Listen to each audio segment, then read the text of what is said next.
Hey everyone, Dr. AJ here. Are you feeling exhausted all the time and nothing you try seems to help? There are a lot of things that can cause exhaustion, but in this video I want to talk about one cause that is very common, especially in women, but a lot of times it doesn't get corrected because it's either not tested or it's misunderstood. I'm talking about iron deficiency. Now you can have iron deficiency with or without anemia. Anemia will usually get picked up by your doctor from your symptoms and your blood work. Your blood will show a drop in red blood cells or will show that they aren't functioning properly. When your doctor sees this, he will recommend treatment, which is great. But it's possible to still have a ton of fatigue and other symptoms, but your blood work still looks okay. Your hematocrit, your red blood cells, your iron levels might all look okay, so it doesn't really look like you have iron deficiency. But you may have non-anemic iron deficiency. Oftentimes your doctor doesn't pick up on this because everything looks okay for the most part. The levels of iron in your blood may look just fine, but if your ferritin levels aren't being checked, or if they're on the low end of normal, you might still have iron deficiency that is causing your fatigue and many other possible symptoms. This happened to my wife recently, which is why I'm making this video. I don't want you to suffer with this and not even know it and not know what to do about it. She was just feeling exhausted all the time, and even when she got enough sleep, she just didn't have the energy that she used to have.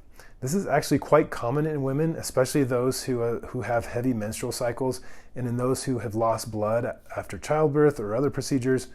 My wife gave birth to our 5 beautiful babies in a period of about 10 years, and each of them was delivered by C-section. She also tends to have heavier cycles. There can be other factors involved, but losing blood is one major factor in developing iron deficiency.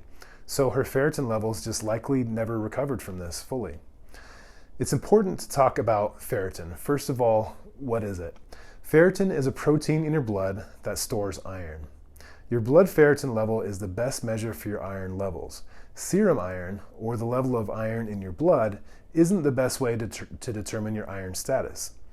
Checking the iron levels in your blood is kind of like looking in your wallet to see how much money you can spend. It lets you know what is available immediately, but it doesn't give you a picture of your overall financial situation. You don't know if you can pay all your bills or buy a new house based on what's in your wallet. You would need to look at your checking account, your savings account, and other assets to really know your financial situation. Your ferritin levels help understand your overall iron status. If your serum levels are good, but your ferritin is low, your body is still in iron crisis mode.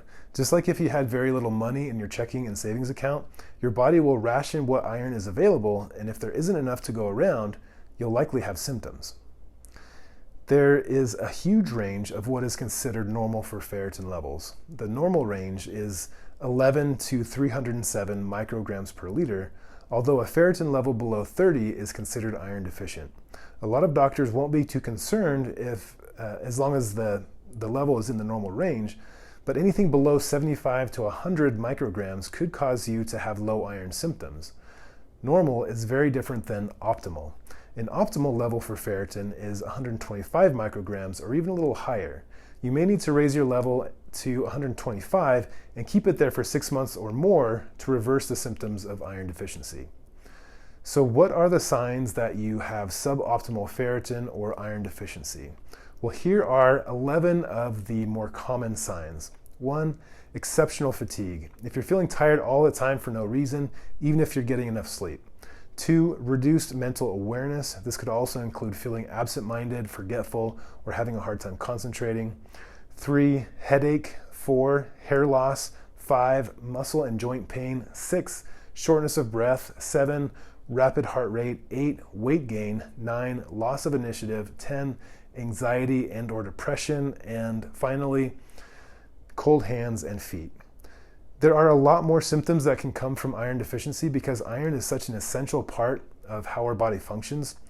It's also important to note that there are a lot of other things that can cause these particular symptoms, but iron deficiency is a lot more common than you might realize.